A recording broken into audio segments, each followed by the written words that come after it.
నమస్తే, welcome to Leo news. Jaganmohan Reddy ప్రతి meeting లోనూ నా అక్క చెల్లెమ్మలు అని చెప్పి స్పీచ్ అయితే ఇస్తూ ఉంటారు. మరి అలాంటి అక్క చెల్లెమ్మలకు ఆయన ప్రభుత్వ హయాంలోనే ఎంత అన్యాయం జరిగిందో ముంబై సినీ నటి కేసు చూస్తేనే అర్థమవుతుంది. చెప్పుకోవడానికి వస్తే ఇది ఒక్కటి మాత్రమే, ఇలాంటివి ఎన్నో ఉన్నాయి. అలాగే రోజుకొకటి కూడా బయటకు వస్తున్న విషయం కూడా మనందరం చూస్తున్నాం. మరి అలాంటి పార్టీలో ఉన్నటువంటి మరి అక్క చెల్లెమ్మలకు రక్షణ ఏది? ఒకసారి వాళ్లే ఆలోచించుకోవాల్సిన పరిస్థితి అయితే ఉందా? ఇలాంటి వాటి గురించి మనతో మాట్లాడడానికి సీనియర్ పొలిటికల్ జర్నలిస్ట్ సత్యమూర్తి గారు ఉన్నారు. మాట్లాడదాం. నమస్కారం సార్. నమస్కారం అండి. సో జగన్మోహన్ రెడ్డి గారు నా అక్క చెల్లెములు అని చెప్పి ప్రతిసారి మాట్లాడుతూ ఉంటారు. సో సోషల్ మీడియాలో కూడా అప్పట్లో మహిళలను ఎంతగా దుర్భాషలాడారో, ఎలాంటి పోస్టులు పెట్టారో, ఎంతమంది మహిళలు కూడా అవమానంగా గురయ్యారో మనం చూసాము. ఇప్పుడు చూస్తే బాగా సంచలనంలో ఉన్నటువంటిది ముంబై సినీ నటి కేసు. ఇలాంటివి వాళ్ళ పార్టీ ఎమ్మెల్యేలు, మంత్రుల నుంచే మనం ఇప్పటిదాకా రోజుకొకటి వింటూ ఉన్నాము. సో అలాంటిది మరి అసలు వాళ్ళ పార్టీలో మహిళలకు రక్షణ ఎక్కడి నుంచి వస్తుంది? వాళ్ళు కూడా ఆలోచించుకోవాల్సిన అవసరం ఉందంటారా? మీరేం చెప్తారు? ఖచ్చితంగా వైఎస్ఆర్ కాంగ్రెస్ పార్టీలో ఉన్న మహిళలు, మహిళా నాయకురాళ్ళు వీళ్ళందరూ కూడా ఇప్పుడు అసలు ఒకసారి పునరాలోచించుకోవాల్సిన పరిస్థితి అయితే కనపడుతున్నది. ఎందుకంటే మీరు ఇంట్రడక్షన్లో చెప్పినట్టు నా అక్క చెల్లెమ్మలు అని చెప్పి మొత్తుకునేవాడు. అట్లా మొత్తుకున్న జగన్మోహన్ రెడ్డి ఎప్పుడైతే తనతో రాజకీయంగా విభేదించి పక్కకెళ్ళిన చెల్లెల మీదే దారుణమైన ట్రోలింగ్ చేశారు. అసలు మామూలుగా ఒకటి ఇప్పుడు ఓడిపోయాడు కానీ అప్పట్లో ఎమ్మెల్యే, అసలు రాజశేఖర రెడ్డికే పుట్టిందా ఈ అమ్మాయి అని అడిగాడు. అసలు అంత దారుణమైన కామెంటు ఎవడన్నా చేస్తే అన్న అనేవాడు వెళ్ళి అసలు మూతి పగలగొట్టి వస్తాడు. అటువంటిది ఈ అన్నలో చలనమే లేదు. ఇంకొక చెల్లెలు అంటే బాబాయ్ కూతురు తన తండ్రిని మర్డర్ చేసిన వాళ్ళని పట్టుకోవటం పక్కన పెట్టేసి ఆ అమ్మాయిని వేధించడం మొదలుపెట్టాడు. డాక్టర్ సునీత మీద కేసులు పెట్టించాడు ఈ జగన్మోహన్ రెడ్డి. ఇంకా ఈ ఎలక్షన్ అంటే అతను అధికారంలో ఉన్నప్పుడు మనం చూస్తే అప్పట్లో ఎంపీ ఒక అతను ఉండేవాడు, హిందూపూర్ ఎంపీ గోరంట్ల మాధవ్ అని. అతను ఏం చేశాడో మనం చూసాం. దరిద్రం, అసలు నీచం, చండాలం. ఆ వీడియో కాల్, ఒక మహిళతోటి వీడియో కాల్ చేస్తూ వాడి ప్రైవేట్ పార్ట్లు చూపించే అంత నీచమైన ఇది చేశాడు. ఆ తర్వాత మనం ఈ అంబటి రాంబాబు, సంజన, సుకన్య ఇవి చూసాం. ఆ అవంతి శ్రీనివాసు చూసాం, గంట అరగంట. ఈ దరిద్రాలన్నీ అధికారంలో ఉన్నప్పుడే జరిగినాయి. ఆ తర్వాత అంటే ఇవన్నీ చేసిన వాళ్ళకి మంత్రి పదవులు ఇచ్చాడు. ఇప్పుడు మీకు చంద్రబాబు నాయుడు ఇంటి మీద అటాక్ చేసిన జోగి రమేష్కి మంత్రి పదవి ఇచ్చాడు. ఇట్లా అంటే వీళ్ళందరికీ ఎవడైతే క్యారెక్టర్ లేదో, క్యారెక్టర్లెస్ ఫెలోస్ ఎవరైతే ఉంటారో వాళ్ళని ప్రమోట్ చేశాడు పార్టీలో. మొత్తం అదంతా అధికారంలో ఉన్నప్పుడు ఈ జగన్మోహన్ రెడ్డి ఇటువంటి క్యారెక్టర్లెస్ ఫెలోస్ని ప్రమోట్ చేస్తే మిగిలిన వాళ్ళు ఎవరు మాట్లాడలేదు. బాధితులు బయటికి రావడానికి భయపడ్డారు. పోలీసులను ఉపయోగించి అణిచివేశాడు. అందుకని ఎక్కడా కూడా తిరుగుబాట్లు ఉన్నట్టుగా పైకి కనపడలేదు. అప్పుడప్పుడు ఒకటి ఆరా వస్తే వాళ్ళని పోలీసులతోటి అణిచివేశాడు జగన్మోహన్ రెడ్డి. ఇప్పుడు ఎప్పుడైతే జగన్మోహన్ రెడ్డికి అధికారం పోయిందో అప్పటి నుంచి బాధితులు ఒక్కొక్కళ్ళు బయటికి రావటం మొదలుపెట్టారు. అంటే పుట్టలో నుంచి వర్షం పడటం ఆగిన తర్వాత చీమలు ఒక్కొక్కటి బయటికి వచ్చినట్టుగా అందులో నుంచి ఒక్కొక్కళ్ళు బాధితులు బయటికి వచ్చి మాకిది అన్యాయం జరిగింది, మాకిట్లా అన్యాయం జరిగింది అని చెప్పుకుంటూ వచ్చారు. ముఖ్యంగా మొట్టమొదటిసారి చూస్తే వాళ్ళ రాజ్యసభ ఎంపీ విజయసాయిరెడ్డి దగ్గర నుంచి. విజయసాయిరెడ్డి ఒక మహిళా అధికారితోటి, ఎండోమెంట్స్ జాయింట్ కమిషనర్, ఆ అమ్మాయితోటి కలిసి ఉండటం, మొత్తం మీకు ఆ ఎపిసోడ్ బయటికి రావటం. ఆ ఎపిసోడ్ బయటకు వచ్చిన తర్వాత ఏం చెప్పాలి? నేను వయసులో పెద్దవాడిని, నాకు అటువంటివి లేవు సంబంధాలు, ఏదో అట్లా ఏదన్నా ఎక్స్ప్లెనేషన్ ఇవ్వాలి. కానీ విజయసాయిరెడ్డి ఏం చేశాడు? జర్నలిస్టులు అంటూ చూస్తా, తాట తీస్తా అని చెప్పాడు. అతన్ని మళ్ళీ తర్వాత వచ్చి జగన్మోహన్ రెడ్డి శభాష్ అన్నాడు, నువ్వు బాగా చెప్పావన్నాడు. మహాన్యూస్ వంశీని తిడితే జగన్మోహన్ రెడ్డికి ఆనందం వేసింది, చాలా ఆనందం వేసింది. ఆ తర్వాత ఇంకా ఒక్కొక్కటి చూసుకుంటే వాడు ఆ ఎమ్మెల్సీ అనంతబాబు వాడైతే ఒక దళితుడిని మర్డర్ చేసి డెడ్ బాడీని ఇంటికి తీసుకెళ్ళి డోర్ డెలివరీ ఇచ్చిన వ్యక్తి అప్పట్లోనే ఎటువంటి చర్యలు తీసుకోలేదు జగన్మోహన్ రెడ్డి. అతను ఊరుకుంటాడా? అతను ఏం చేశాడు? ఒక మహిళతోటి న్యూడ్ కాల్ మాట్లాడాడు. ఆ దరిద్రాన్ని కూడా మనం చూసాం. ఇప్పుడు లేటెస్ట్గా ఈ కుక్కల విద్యాసాగర్ అనేవాడు, వీడు ఒక వైసీపీ నాయకుడు. మొత్తం ఒక 2014లో వైసీపీ నుంచి పోటీ చేశాడు. జగన్మోహన్ రెడ్డి అతనికి మళ్ళీ టికెట్ ఇద్దామని ప్లాన్ చేశాడు. ఆ టికెట్ ఇద్దామని ప్లాన్ చేసే సమయంలో ఈ బాంబే నటి అంటే ఆ అమ్మాయిని ఈ విద్యాసాగర్ అనే అతను లైన్లో పెట్టుకున్నాడు. ఆ అమ్మాయి నమ్మింది, పెళ్లి చేసుకోమని అడిగింది. నేను పెళ్లి చేసుకుంటాను నిన్ను అని చెప్పాడు.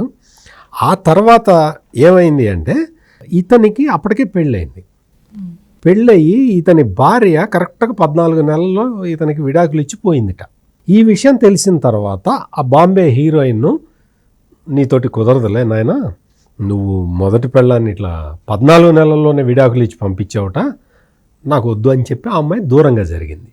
ఆ అమ్మాయి దూరంగా జరిగిందని చెప్పి ఇతను వేధించటం, ఆ అమ్మాయిని వేధించడం మొదలుపెట్టాడు. సాధారణంగా అయితే ఇటువంటి కేసు ఏదన్నా వచ్చినప్పుడు పోలీసులు బాధితురాలికి అండగా ఉండాలి. కానీ జగన్మోహన్ రెడ్డి ప్రభుత్వంలో మరి పైనుంచి చాలా ఒత్తిడులు వచ్చినట్టున్నాయి కాదు, వచ్చినాయి.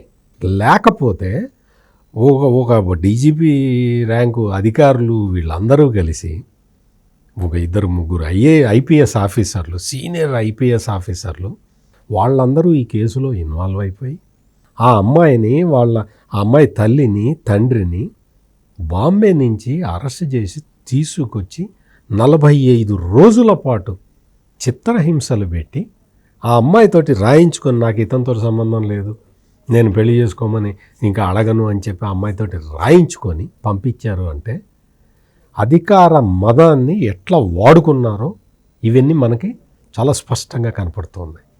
మీకు ఈ సందర్భంగా నేను మీకు ఇంకొక విషయం చెప్పాలి. ఇప్పుడు దువ్వాడ శ్రీనివాస్ అనే వ్యక్తి మనకి అతని ఎపిసోడ్ మనం చూసాం. దువ్వాడ శ్రీనివాస్ వైఫ్ కూడా వైఎస్ఆర్ కాంగ్రెస్ పార్టీ నాయకురాలే. దువ్వాడ వాణి కూడా వైఎస్ఆర్ కాంగ్రెస్ పార్టీ నాయకురాలే. ఈమె వెళ్ళి ఆ దువ్వాడ శ్రీనివాస్ చేసే వ్యవహారాలన్నీ చూసిన తర్వాత జగన్మోహన్ రెడ్డి టెక్కలి నియోజకవర్గానికి ఇన్ఛార్జిగా శ్రీవాణిని పెట్టాడు. వాణిని పెట్టిన తర్వాత మళ్ళీ వాణిని తీసేసి మళ్ళీ దువ్వాడ శ్రీనివాస్కే టికెట్ ఇచ్చాడు. ఈ లోపల ఏం జరిగింది? దువ్వాడ శ్రీనివాస్కిను ఆ అమ్మాయికి మాధురి ఉంది కదా, ఆ అమ్మాయికి ఈ వ్యవహారం, వాళ్ళిద్దరూ లివింగ్ టుగెదర్ కూడా కాదు, మాది అడల్టరీ అని చెప్పుకున్నారు. అంటే మేము ఇద్దరం కలిసి వ్యభిచారం చేస్తున్నాం అని కూడా చెప్పుకున్నారు.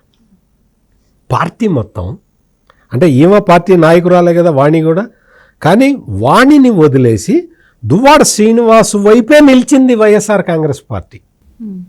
అందుకని మీరు ఆలోచించాల్సింది, అంటే ఈ వైసీపీలో ఉన్న మహిళా నాయకురాళ్ళందరూ కూడా ఆలోచించాల్సిన విషయం ఏంటంటే, మహిళలకి అన్యాయం జరగకుండా చూడాలనేది ఏ పార్టీ అయినా సిద్ధాంతం ఉంటుంది. కానీ వైసీపీ సిద్ధాంతం ఏంటంటే మహిళల్ని లొంగ తీసుకోవటం, వాళ్ళని బ్లాక్మెయిల్ చేయటం, వాళ్ళతోటి పని చేయించుకోవటం, ఇదే కార్యక్రమం తప్ప వైసీపీలో పైనుంచి కింద దాకా ఎవ్వడికి వేరే పనులే లేవు వాళ్ళకి.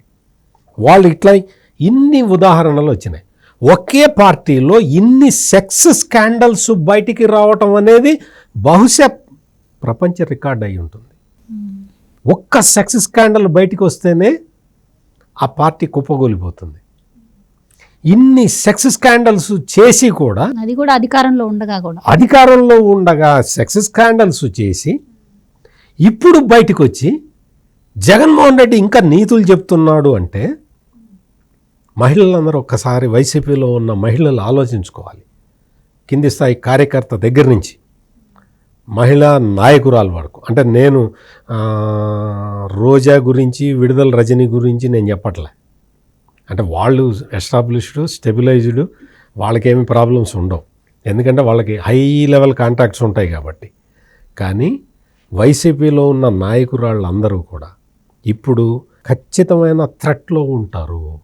వాళ్ళు ఎప్పటికీ ఇప్పుడు వైసీపీ సోషల్ మీడియాలో ఒక సర్క్యులేట్ అవుతున్నది, అమ్మ మీ మహిళా నాయకురాళ్ళారా మీరు ఎవరు కూడా వైసీపీ నాయకుడు ఎవడన్నా వీడియో కాల్ చేస్తే ఎత్తమాకండి, దరిద్రం చూడాల్సి వస్తుంది అని చెప్పి వాళ్ళ పార్టీలో వాళ్ళు సర్క్యులేట్ చేసుకుంటున్నారు మెసేజ్. మహిళల్నే వాళ్ళే సర్క్యులేట్ చేసుకుంటున్నారు. వీడియో కాల్ ఎవడన్నా మన వైసీపీ లీడర్లు ఎవరన్నా వీడియో కాల్ చేస్తే ఎత్తమాకండి, దరిద్రం చూడాల్సి వస్తుంది అని సర్క్యులేట్ చేసుకుంటున్నారు. నేను అనేది ఏంటంటే ఇంత భయపడుతూ ఆ పార్టీలో ఉండాల్సిన అవసరం లేదు. మహిళలందరూ ఆలోచించుకోవాలి. మహిళలందరూ ఆలోచించుకొని ఇప్పుడు ఈ బాంబే సినీ నటికి జరిగిన అన్యాయం తమకే జరిగితే ఎట్లా ఉంటుంది అని వైసీపీలో ఉన్న మహిళా నాయకురాళ్ళందరూ కూడా స్పందించాలి. దువ్వాడ వాణికి జరిగిన అన్యాయం, అక్రమ సంబంధాన్ని సపోర్ట్ చేస్తున్న వైసీపీ నాయకుల తీరుతెన్నులు చూసిన తర్వాత వైసీపీ మహిళా నాయకురాళ్ళందరూ కూడా వాళ్ళు ఒక్కసారి హృదయంతో ఆలోచించాలి. వాణి ప్లేసులో మనం ఉంటే ఎట్లా రియాక్ట్ కావాలి. అదేవిధంగా ఇప్పుడు విజయసాయిరెడ్డి ఎపిసోడ్ తీసుకున్నా కానీ ఆ అమ్మాయి వచ్చి ఆ శాంతి వచ్చి రోడ్డు మీదకి వచ్చి ఏడిచి ఇదంతా గొడవ చేసుకొని, ఆ అమ్మాయి కంటే గవర్నమెంట్ ఉద్యోగం ఉంది కాబట్టి ఏదో ఎంక్వైరీ జరిగినా కానీ మళ్ళీ ఏదన్నా సెట్ చేసుకోవచ్చు. కానీ చాలామందికి ఎంప్లాయ్మెంట్ కూడా ఉండదు కదా. ఇప్పుడు ఈ బాంబే నటినే తీసుకుందాం. ఈ బాంబే నటిని తీసుకుంటే ఆ అమ్మాయికి అసలు జీవితం లేకుండా చేశారు ఈ దుర్మార్గులు. అసలు ఏదో కొంత వాళ్ళ నాన్న పెన్షన్ డబ్బులు, వాళ్ళ అమ్మ పెన్షన్ డబ్బులు అటువంటివన్నీ బ్యాంకులో ఉంటే 50 లక్షలు ఎంతో అవి కూడా కొట్టేశారు. అమ్మాయికి వేషాలు రాకుండా చేశారు. అమ్మాయికి అసలు జీవితం లేకుండా చేశారు. ఒక్కసారి వైసీపీ మహిళా నాయకురాళ్ళందరినీ కూడా నేను ఒక్కసారి ఈ విషయాలన్నీ కూడా ఆలోచించమని నేను రిక్వెస్ట్ చేస్తున్నా. మొత్తం చూడండి, ఒక్కసారి చూడండి, ఈ కేస్ స్టడీ చేసుకోండి. కుక్కల విద్యాసాగర్ చేశాడు, లేకపోతే విజయసాయిరెడ్డి చేశాడు, దువ్వాడ శ్రీనివాస్ చేశాడు, అనంతబాబు చేశాడు. వీళ్ళ వైపు కాదు, ఎఫెక్టెడ్ పర్సన్స్ వైపు నుంచి మీరు ఆలోచించండి. మీరందరూ మహిళలు కాబట్టి ఎఫెక్టెడ్ పర్సన్స్ నుంచి మీరు ఒక్కసారి ఆలోచిస్తే మీరు ఎంత డేంజర్లో ఉన్నారో అర్థమవుతుంది. వైసీపీలో మీరు కంటిన్యూ కావటం అంటే మీ క్యారెక్టర్ని మీరు పణంగా పెట్టినట్టు. ఒక్కసారి ఆలోచించుకోమని చెప్పి నేను మీ ఛానల్ ద్వారా వైసీపీ మహిళలందరికీ విజ్ఞప్తి చేస్తున్నా. వాళ్ళందరూ బయటికి రావాలి. వాళ్ళందరూ బయటికి వచ్చి అసలు నీ పార్టీ వద్దు, నీ పార్టీ ప్రాథమిక సభ్యత్వం కూడా మాకు వద్దు, నీ పార్టీలో మేము ఉండము, నీది కామాంధుల పార్టీ అని చెప్పి బయటికి రావాల్సిన అవసరం ఉంది. ఈ రోజా నేను విడుదల రజని మీరు ఆదర్శంగా తీసుకున్నారు అంటే వాళ్ళిద్దరూ ఆర్థికంగా సెటిల్ అయిన వాళ్ళు, వాళ్ళకి ఎటువంటి ఇబ్బందులు లేవు, మొత్తం కోట్లాది రూపాయలు సంపాదించుకొని స్టెబిలైజ్ అయిన వాళ్ళు. అందుకని వాళ్ళని మీరు ఆదర్శంగా తీసుకోమాకండి. మీరు ఏదో ఒక రాజకీయాల్లోకి రావాలన్న ఇంట్రెస్ట్ తోటో, లేదు ఒక ప్రజలకి సేవ చేద్దామన్న ఒక బాధ్యతతోటో మీరు వచ్చి ఉంటారు. అటువంటి వాళ్ళు మాత్రం స్పందించి వైసీపీకి అసలు ప్రాథమిక సభ్యత్వానికి కూడా రాజీనామా చేసేసి ఈ పార్టీలో, ఈ కామాంధుల పార్టీలో మేము ఉండము అని చెప్పాల్సిన సమయం మాత్రం ఆసన్నమైంది. Right sir, thank you so much. నమస్కారం.